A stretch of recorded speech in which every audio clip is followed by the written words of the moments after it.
Next topic is active record. We are going to have two sessions on active record. So this is the first part, active record, part 1. So we are going to learn the concept of active record, and we are going to see how automatic mapping is done between domain classes or model classes and tables. And we are going to see how object gets created, updated, and deleted, and we'll learn the query operations.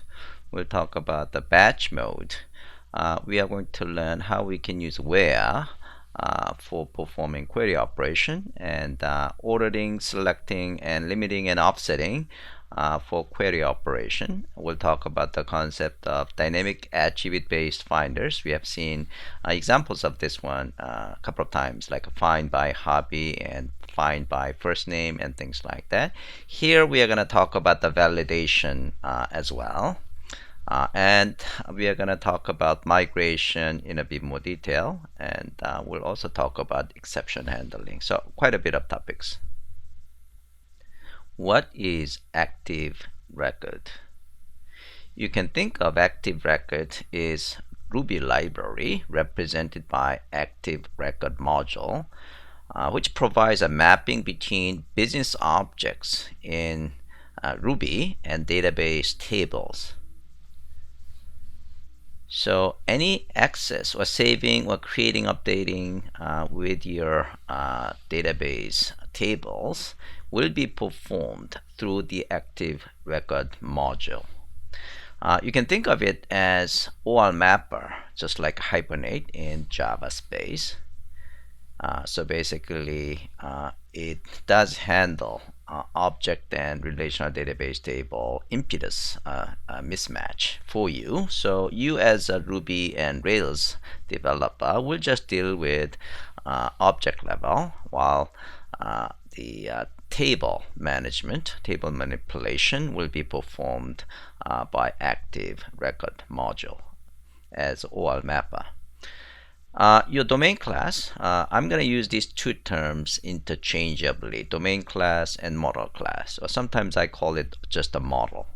So your domain class extends active record base class. So we have seen this already in various examples. Okay. As I said, I'm going to use the term domain class, model class, and also active record class interchangeably. They are all referring to the same thing. What are the major features of active record module? So it does perform automatic mapping between classes to tables, attributes in those classes to columns. And it does support callbacks for the lifecycle operations. So when you are saving a record into a table, when you are destroying a record from the table or validation, you can actually plug into these lifecycle events, and you can get callback so that you can do whatever you want. You could actually log these lifecycle events if you want to. It does handle association between objects controlled by simple meta programming macros, and that's something we are going to talk about in active record association presentation. Aggregation of value objects controlled by simple meta programming macros. Okay, again, these are going to be covered in the active record association presentation and labs. So let's see how automatic mapping is done between domain classes and tables. So once you have created a domain class, in this case product domain class, which is an extension or child class of active record base class, it automatically inherit all the characteristics of active record base class. So when you perform migration, you are going to in fact create a products table. So underneath it will in fact call this SQL statement, create table product, and ID is going to be automatically added. And so if you happen to have a name field, and the name field will be there, and the key, yeah, and then there are created at and updated at fields are also added. Okay, so domain class could contain some logic, but this logic is supposed to be very simple and typically only for manipulation of attributes. You do not want to include business logic as part of the domain class. Okay, so it is allowed because it's just a Ruby class, but make sure you are only adding methods that are relevant to the manipulation of attributes. Attributes.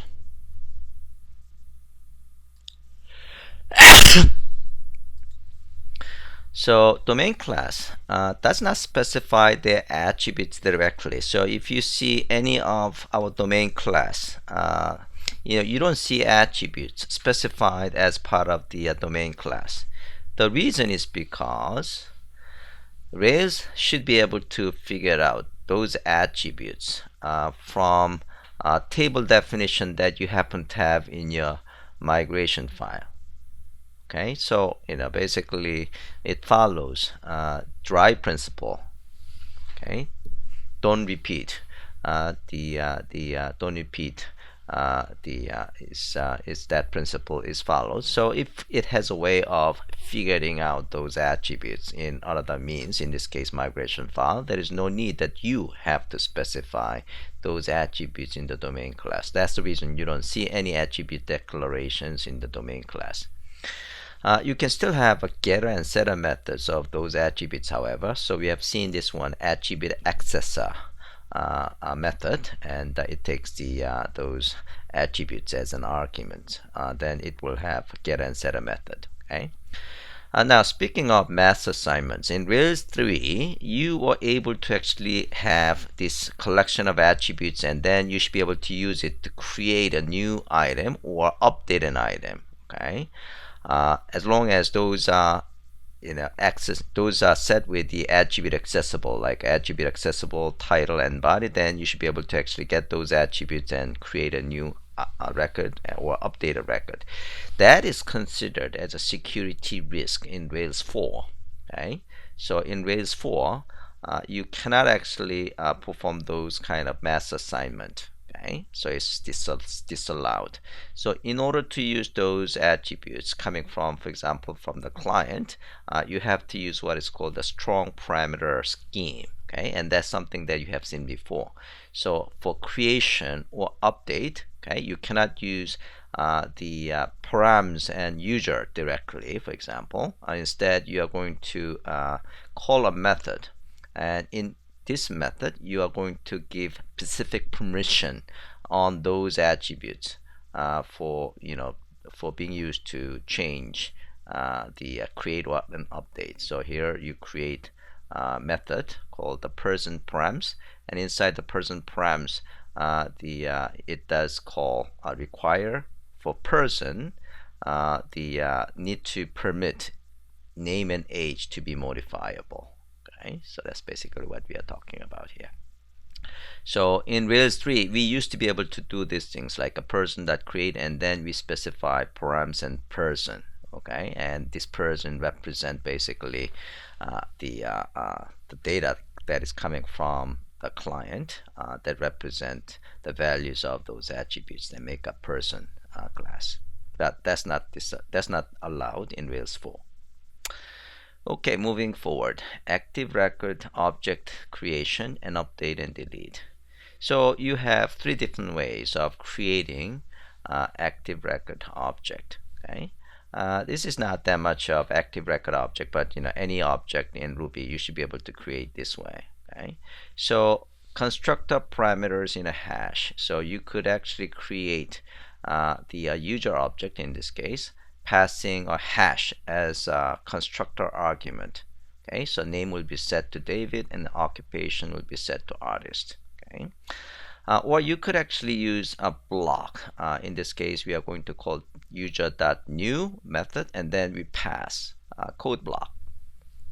And inside the code block, the name will be set to David and occupation will be set to code artist. Okay, so what happens is if you take a look at the new source code, you will see it's actually called an yield method.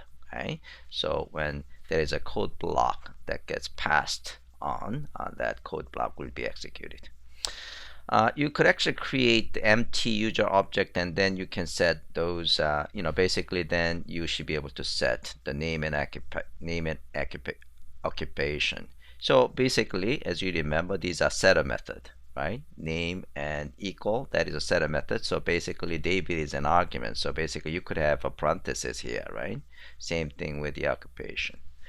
Okay, so multiple ways for creating the domain object. Now these guys are just objects. They are not saved into the table yet. Okay, in order to save it, you have to call save method. Okay, so use save method if you want to actually add it to the table. Okay, so you have an object, and then you have to save it. Now, if you use create, then, for example, if you say user.create, that's the combination of new and as well as save. Okay, so if you want to have a single line of creation of an object and then saving that object into table, then you could use create right here. Okay, and we have seen examples of those in our previous exercises, right? Okay, so exercise 1 is basically active record object. We are going to play around with it. So here, let's create the new Rails project just like we do.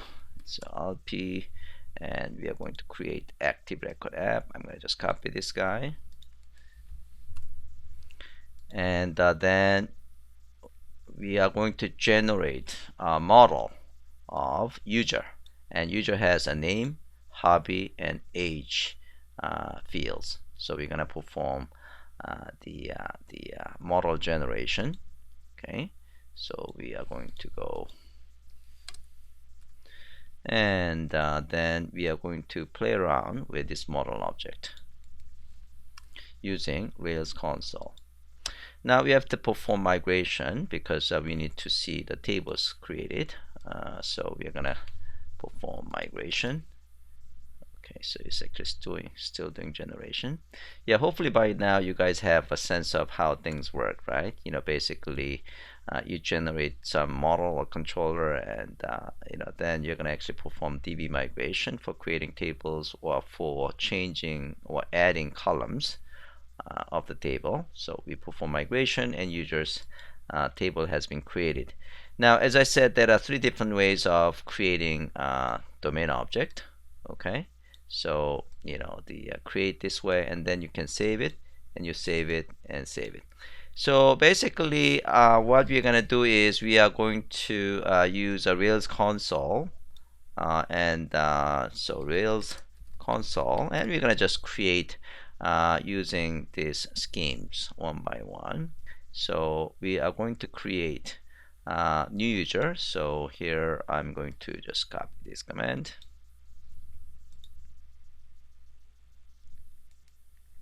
So we created user object, and then you're going to save user save.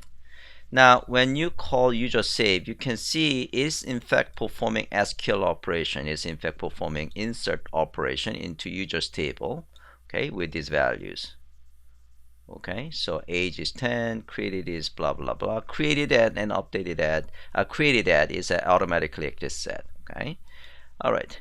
Now we have another way of creating user. Okay, so I am going to be able to do this, and then name is Daniel. Oops. Okay, did it. And then hobby is tennis, and age is whatever, and then end. Okay, and then you should be able to say user save again. So we created 2 users. Now if you do not want to see this SQL log, you should be able to set the logger to nil. Okay, so you could actually set active record base.logger to nil. Okay, and then we are not going to actually see any of the SQL log here. So now let's actually try to create empty user, and then we are going to set username and age, and then you should be able to user save, and this time we should not see any SQL log. Okay, so now we have created 3 users, right? Okay, and now if you want to display all these users, we should be able to say let's try user all, like this. Okay, so it actually gives you the list of all the users. So this is rather difficult to see, so we could actually create user.all, and then you want to create YAML format, YAML ML. Okay, yeah, so even this is a bit difficult, so we are going to use put user.all to YAML, and then we should be able to see a bit more clean list of users we have created. So here you could actually just call y and user all. So y is the abbreviation of YAML, and you can just have this way. So this is probably a bit more straightforward way of listing the users. And you can certainly take a look at the users that have been created. Okay. All right. So now we're gonna actually try with the Sun migration. Okay, so now we're gonna create a new migration. We want to add, well, so in this case, we are going to actually use migration for not for creating or updating or changing table, but we are going to use it for creating extra test data. Okay, so usually you do not want to use migration this way, but for the sake of this exercise, we are going to actually use migration to add test data, and there is nothing that prevents you from doing this. Okay, so we are going to create migration, and we're going to just call it add more data. So oops, not this way. Yeah, I'm gonna actually do it here. So p, and this is active record. Okay, so we are going to generate a migration file, and since Rails doesn't know what to do with it, it will just create a migration file, and we are basically we need to actually change this migration file to add test data. So let's actually open the project. So let's take a look at the migration file. So db migration, and this is the one that has been created. So what we want to do is we are going to add this code. Okay, so let me show you what we are doing here. So migration file typically has def up and def down. That means whenever migration is executed, this code will be executed. Whenever migration is the rollback, then this method will be invoked. Okay. So in this case, what we are doing is that we are creating another user called Tom and save, and we create another user called Mary and we save her, and then we create Bill and we save him, and we created Charlesu and save him. So we have created 4 extra users in this migration. And typically the downside should be reflection, I mean the reverse of this, meaning it should actually delete just these 4 users, right? Because right now we have 3 users that have been already created from the Rails console, and then we are adding these 4 users. So we are going to in fact have 7 users. But in this case, if you say delete all, then it will delete all 7. So this is not really 100% of reverse of this. Okay, so I just want you to note that. Okay. All right, so we are going to copy this code and add into this migration.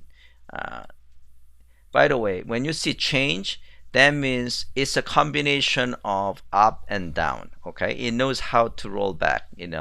So when you see change, that is actually for the up operation, but it also knows how to reverse it. So that's the time that it will use change. If things are not really obvious, then you should actually use up and down. Okay, all right, so this is the migration file that we have created, and we're going to perform migration. Okay, so let's perform migration. So rake db migrate. So now we should have 7 users. Okay, so when we perform db migration, those up method of that migration file should be executed. Now we should have 7 users. Okay, so let's actually see how many users we have. So I'm going to say y user all in the Rails console. Now you should see we have 7 users. Okay, the last one is Chosu. His hobby is swimming. Make sense? So we have 7 users. Now let's roll back if you call rollback, it will roll back previously executed migration. So in this case, when you say db rollback, it will actually invoke this method, user delete all. So it will delete all 7 users. Okay, so let's see how that works out. So we are gonna say db, rake db rollback. Okay, and then you are going to see that add more data's the down method is being invoked. Okay, so it will delete all users. Okay, so if you take a look at the here rake migrate status, you can see you should be able to see rake migrate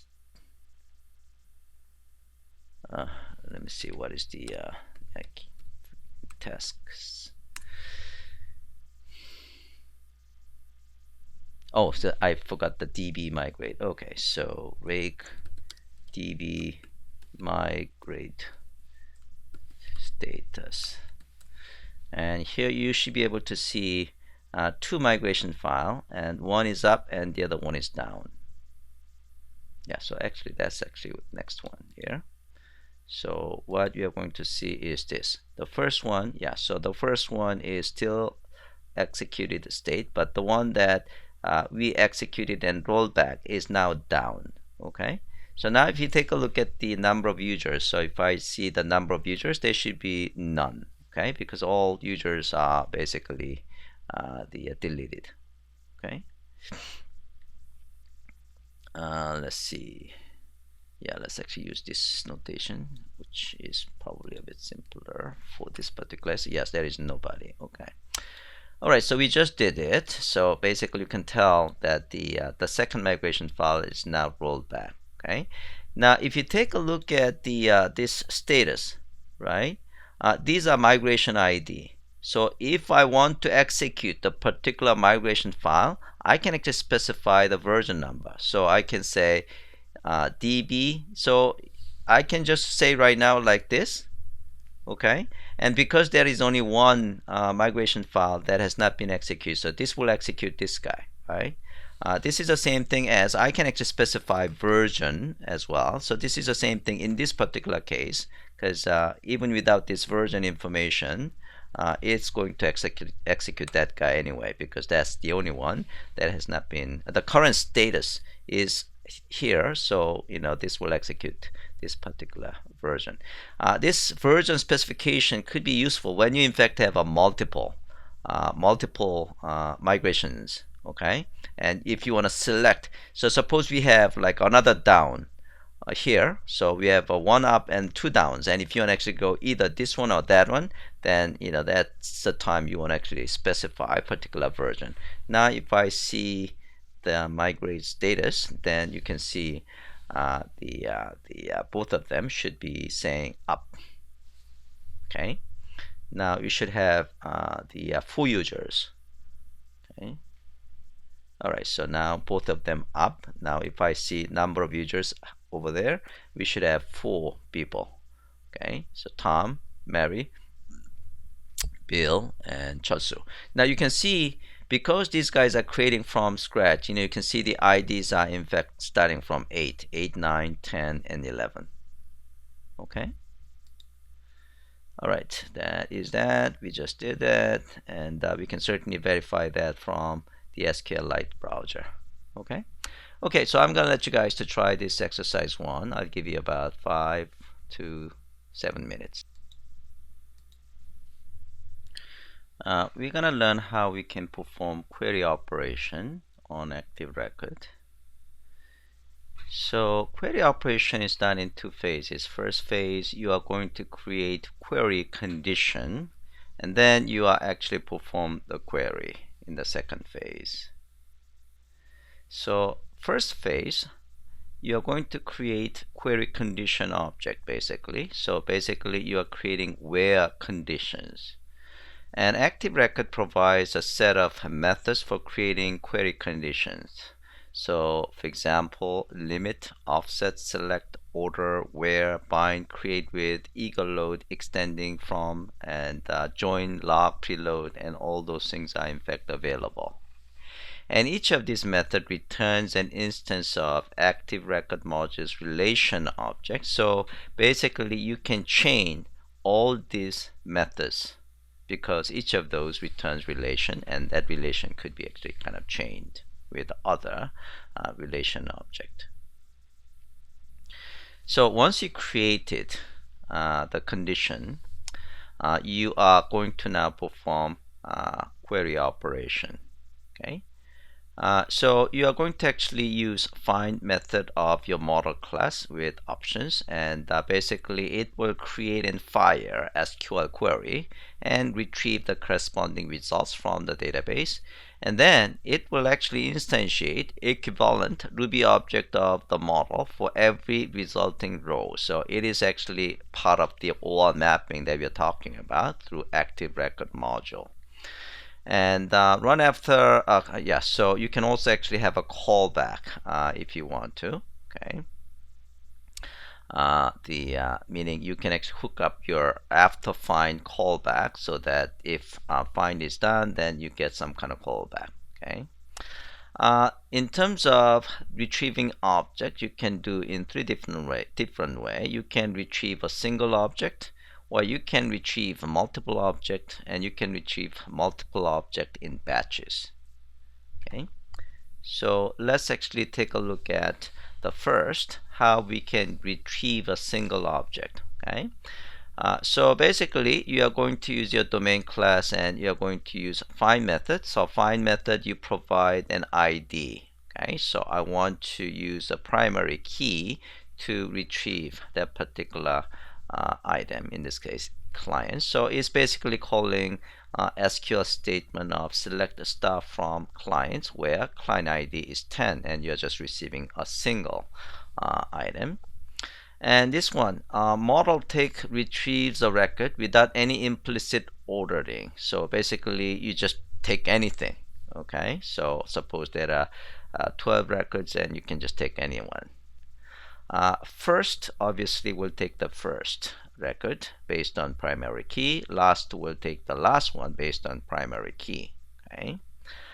Model find by finds the first record matching some condition. So here you say find by first name is LIFO. So I like to get then item, the record whose first name field is LIFO. So basically this is the same thing as client.where method, and in the where method you can actually provide this argument in the form of hash, right? And then you are going to chain with take. Okay, so this is the same thing as this guy. Again, these are all method, right? Find by method, and this guy is hash, and the hash argument is in the form of it has a single key value pair in its hash. Retrieving multiple objects. So here you can use an array inside your find method. Okay, so here I like to get both the client whose ID is 1 and also whose client ID is 10. Okay, take is that I like to take any two items out of the number of records that are present. Okay, last two is taking the last two. Okay, so suppose there are 10 records, then it will take ID 9 and ID 10, so assuming that ID starts from 1. Okay. Okay, where clause. So conditions via where clause. Where method allows you to specify conditions to limit the records returned. It's basically representing where part of the SQL statement. And this where conditions can be constructed either as a string or array or hash. And among this, I would recommend usage of hash. So you could use a string. So here you could actually call the where method, and then you're going to provide a string like orders underscore count equal to. Okay. Now the problem of using string like this is building your conditions as a pure strings can leave you vulnerable to SQL injection exploits. Okay, because when this guy gets executed, that might actually contain some the malicious code. Okay, so usage of string as where condition is discouraged. You can use array condition. So here you could actually provide single condition and multiple conditions. The condition is specified with a question mark, and then you provide the value to set that question mark position. Okay. So this is the single condition, and suppose we have two conditions, orders count and the lot. Okay, and then we have to provide values of this question mark is set with the params orders, and this one will be set false. Okay, now this is actually basically using positional arguments. Okay, the problem of this one, however, is that it's your responsibility to make sure that this value is for the first question mark and this value is for the second question mark. And sometimes you make a mistake. You might in fact by mistake switch these two, and you are not going to be able to find the problem during runtime. Okay, so instead of actually using these positional arguments, I would recommend to use this named argument. So here you are going to use a named argument, in this case start date. You're using symbol here, and end date. Okay, and then you are going to pass hash, in which key value pairs are basically based on these values. Okay, so there is a lot less chance of messing things up if you're using this notation as opposed to positional argument notations. Okay, all right. Hash condition is actually probably the best. Okay, so here I'm using hash condition log true either this way or this way. Okay, so this is the new syntax, and this is old syntax, but still works fine. And here you can specify range condition as well. So this is the key and this is the value, and value happen to be in the range notation. Dot is basically range notation. So this is pretty nice in basically time now midnight and 1 day. I'm subtraction of the 1 day. So basically this is the duration of this is the time this is the the midnight minus 1 day, so 24 hours ago, and now the time now midnight. So that 24 hours, as long as the client is created during this time, then the condition is met. And here subset condition, so orders count, either it should be 1 or 3 or 5 or something like that. Okay, ordering, selecting, limit, and offset. So these concepts are pretty much common in any technology that use relational database. So nothing really surprising here. So we can actually use order. I like to actually get the list of clients based on order of created at, and here I can specify descending order. Okay, default is ascending, so I like to get the order in descending order. Then you have to specify the descend. Okay, let's see, and order by multiple fields. You can specify multiple fields, and each of those could be specified with ascending and descending. Okay, and this one, order multiple times in different contexts. New order can append previous one. So in this case, order of this and then order of that. Okay, So that should be actually the same as this. Okay, selecting. Selecting is basically, I like to select just these two columns. I like to select viewable by and locked columns. Okay, and here I like to select only name field, and then I want to have them to be distinct. So if there are any duplication, they will be one of them will be selected. Okay, limit and order. So return maximum 5 clients and return maximum 5 clients starting from 31st item.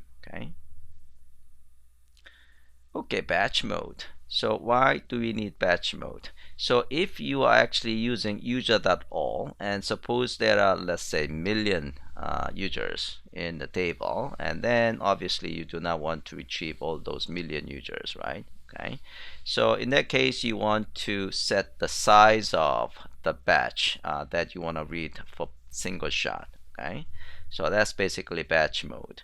So you can use either so Rails provide two methods that addresses this problem, meaning it does support batch mode in two different ways. You can use find each. So in this case, it will retrieve a batch of records and then yields each record to the block individually as a model. Or find in batches, retrieve batch of records, then yields the entire batch to the block as array of models. So either one is fine. Okay, and both of them could be used to read data in a batch mode. Okay, so let's see an example of this. So find each. So when you call find each, okay, when you call the find, so this is the case that you are not using batch, and this is where we are using batch mode. So here, find each, basically starting from 2000, and batch size is 5000. Okay, so I like to actually get 5,000 records starting from 2001 and give each of those 5,000 items as individual user item. Okay. All right, so that is that. Find in batches. So basically you are calling find in batches, and then the starting and the batch size. But what you get back is basically invoices. You are actually receiving invoices as a collection object. Okay, so that is batch mode. Dynamic attribute-based finders. So we talked about this one before. So basically you can perform find by username, find by transaction ID, find by hobby, and things like that. So these methods are not really present in the code, yet they are going to be constructed during runtime. Anybody can remember how this is actually being constructed, using what the scheme that there was one scheme we learned when we learned the Ruby meta programming. Anybody remember which scheme of those, which method is actually being used underneath to support this dynamic attribute based finders? Anybody still remember?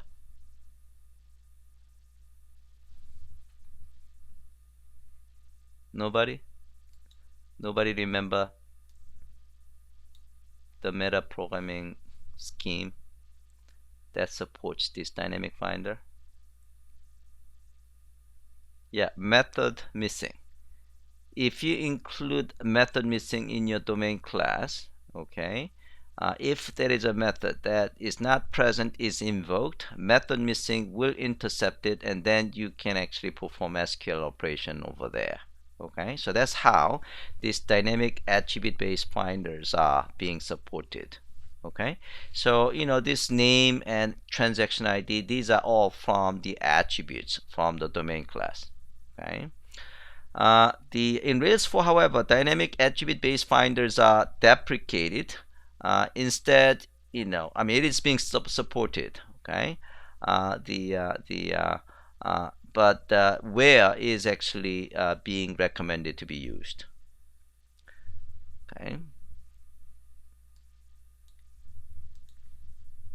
Okay, so let's just compare some of this. Okay, so find all by. So in Rails 3, you could do this: find all by name, and instead you want to use where clause like this. Find by last name. So you want to actually use where name and like this, where clause and last, and find or created by. You want to use the where clause. Okay. So in Rails for that, one thing that has not been deprecated is actually this kind of things. Find by username and find by transaction ID. Yeah, I should actually be more clear here. Except this find by an attribute name, other dynamic attribute-based finders are deprecated. For example, this kind of thing, find all by name, that is deprecated. Okay, find or created by name, or find, yeah, things like that. Okay, but find by and then attribute name is still being supported, and it's not deprecated.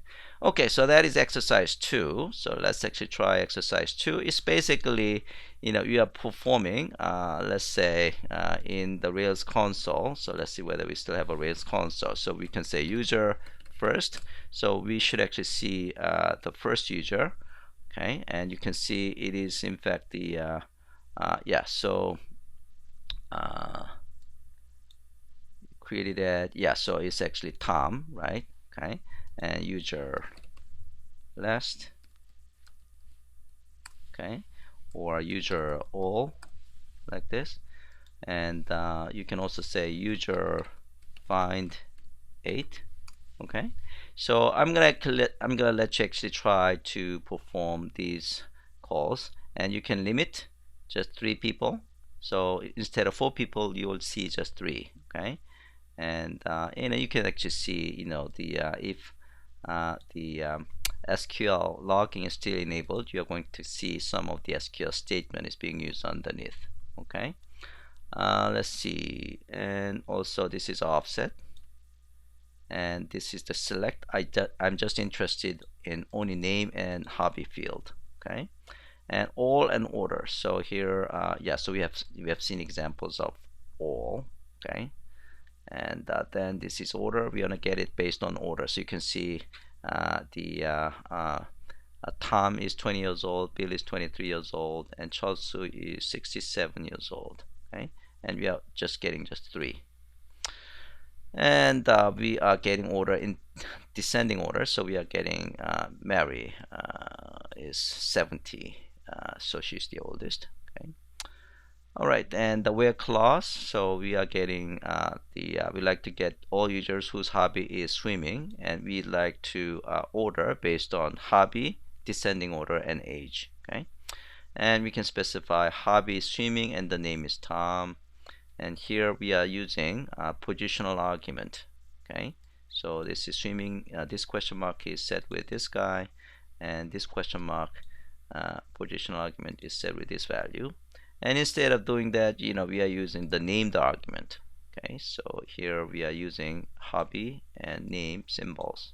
Okay, here we are using range of age. This is either 20 or either 30, and this one is name like. So anybody that start with a T, or in this case probably Tom is the only one. And then we actually talk about dynamic finders. As I said before, all dynamic finders except find by are deprecated. So the find all, find last, all these things are in fact deprecated. Okay, but the find by is still being supported. They are not deprecated. So you can say find by hobby and find by name and hobby and things like that. And you can also actually have the native SQL if you want to. Okay, so suppose if your company has SQL statement that has been very much optimized, then you might want in fact take advantage of that optimized SQL statement. So in that case, you could use find by SQL directly. And the find or create by field. So here, yeah. Okay, so that is for query operation. So let me give you about 10 minutes to try exercise 2. So let's move on. Next is validation.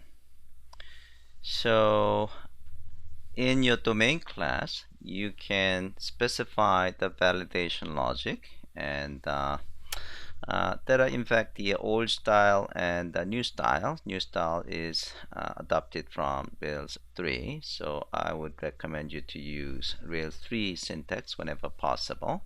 So if you want to see whether a particular field has to be the not null, then you are going to use validates username and level and presence true.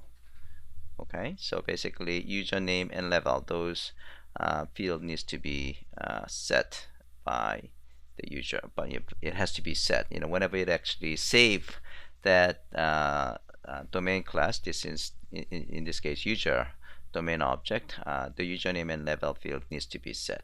Okay, uniqueness, the name has to be unique, so validates name uniqueness is true. And this one is username. The length has to be maximum 3 and allow nil. So in this case, it doesn't have to be set, meaning the in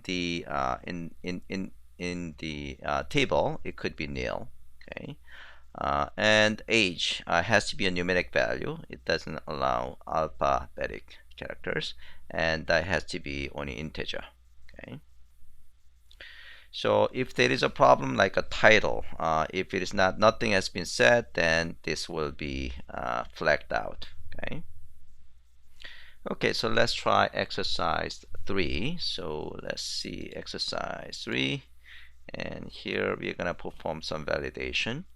So here we're gonna delete all, and then we are going to see the count is the number of users should be 0. Okay, so let's just try that.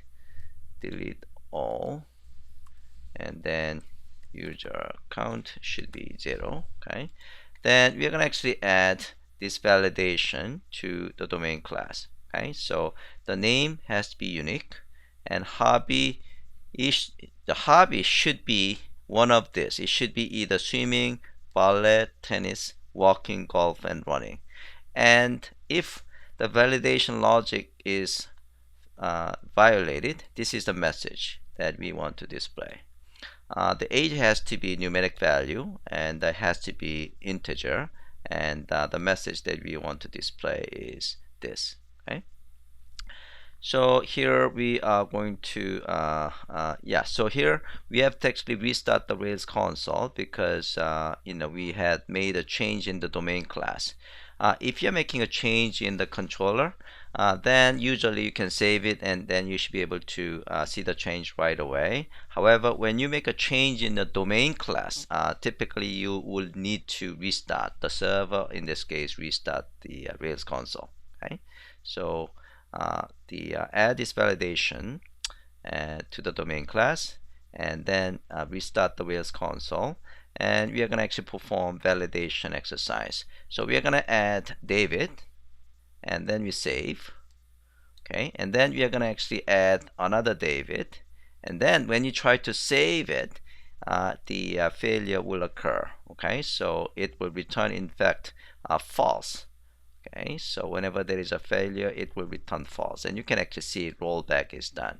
Okay, you can actually see whether there is in fact any errors. So there is errors method which return the errors, and you can actually check whether that is in fact empty or not. It should be false because we should have one single error. In fact, you can actually find number of errors on user domain object. Okay, so it should return 1. This one is a validate inclusion of. So we have created Tom, and he has a hobby of tennis, and that's okay because tennis is one of the hobbies that is allowed. However, if you try to add Mary, whose hobby is marathon, that is not allowed. The validation should fail. Okay, and validates of numericality of testing. So here, if you try to set, if you create a user whose age is with non-integer value, in this case, non-number value, then again that should fail.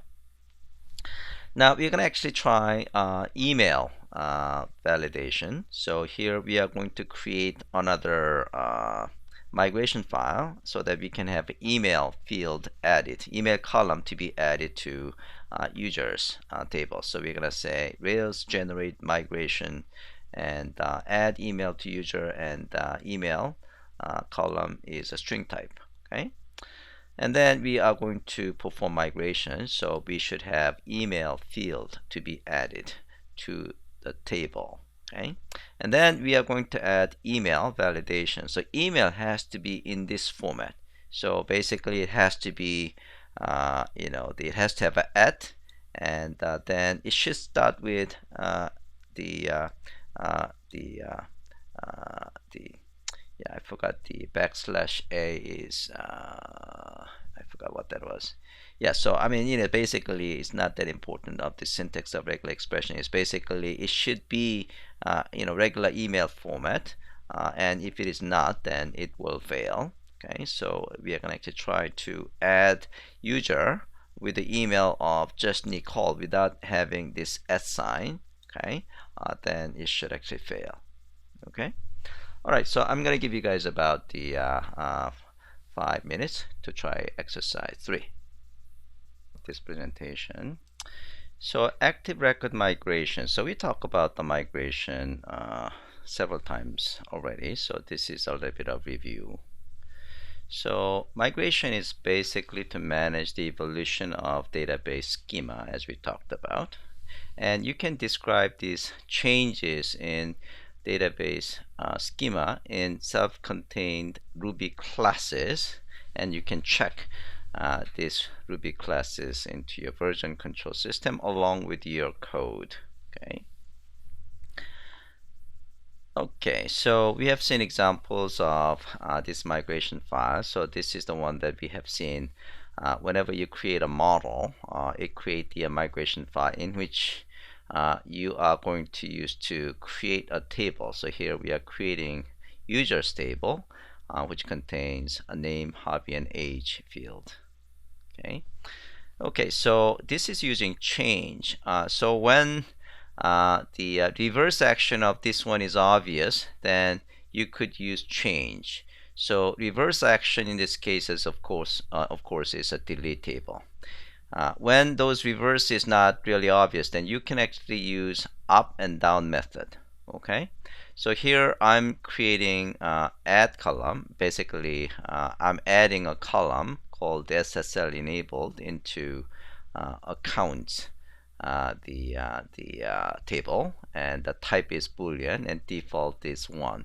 And the down, the reverse action of that is going to be remove column from that table. Okay, so you can use either up and down method, or you can use change method. Okay, so these are the things you can do these are the methods you can use in your migration file. For example, create table, drop table, rename table, add column, rename column, change column, remove column, add index, remove index, and things like that. Okay, so anything that is related to the change of table or creation or dropping table could be specified in your migration file. Okay, so let me just finish up the exception handling, and then let's actually talk about the lab. Exception handling is pretty straightforward. If you try to perform query operation, if it is not found, then you can capture it as the record not found. Okay, and so when record not found exception occurs, basically you can catch the exception and you do whatever you want. In this case, we are going to just display not found. Okay, so let's talk about the migration exercise. So some of the migration exercise is something we have already done. Okay, so this is the way that you create a migration file, right? Okay, and then you can use rig command to execute various migration commands. Okay, so mostly we are going to actually use db migrate that will execute all the migration files that have not been executed. We can check the status of the migrations, and we can roll back. So these are the things that we have tried before. Okay, rig db create, that is something that we tried the first day, the second day when we create our first Rails application, right? So that's basically creating a database. db reset is actually resetting things. Okay, so we'll actually try that.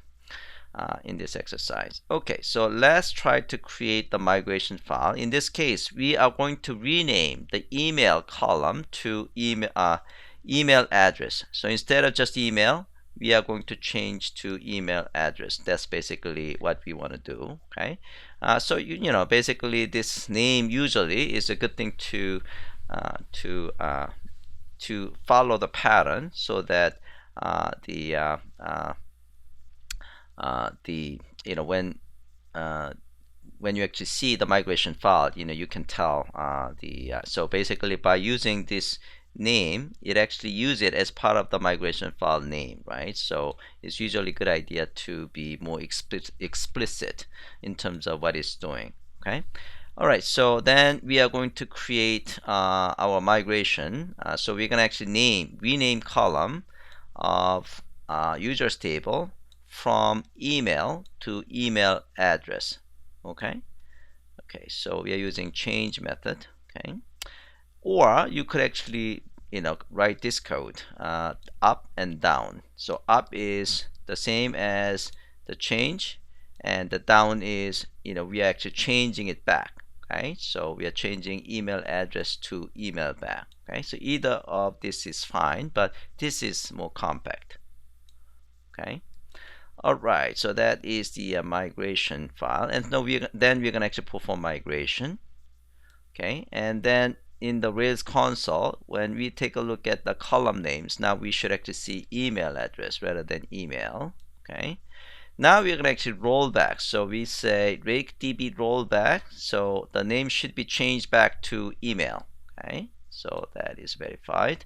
Now the schema. We're gonna take a look at the schema, but before that, let's actually try to see the db migrate status. Okay, so we have 4 migration files so far, and this is the one that we have just rolled back. So that's the reason we see this one down, right? Okay, and we can take a look at the schema lb file. So you can see it's, you know, it's basically showing this guy, the latest migration file that has been executed. Okay, so this one, this number should match with this guy. Well, the number is going to be different on your system, right? Okay, but what's important is that this third, the last migration file that has been successfully executed, it should be specified here. Right? So schema.lb file is the one that keeps track of which one is in fact lastly executed.